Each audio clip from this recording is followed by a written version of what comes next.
When I first thought I was pregnant, I actually went to Planned Parenthood, and I just said that I think I'm pregnant, I don't know what to do.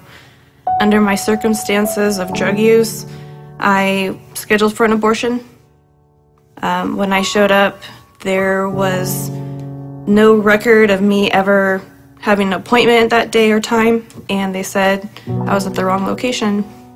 So I left, and when I left, I sat in the car and cried and asked God, what do I do? What's next? When I first came to Alternatives, I just met the most beautiful people, and really, they cared about me individually, and not just about the fact that I was another pregnant girl, and they offered me support and counseling. My whole life changed from there.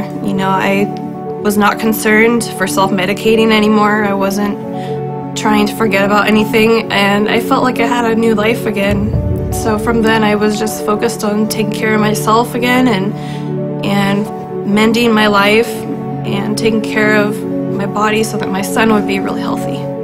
He was born the day after my birthday on October 3rd, 2007, and he was perfectly healthy, and he's just been healthy ever since.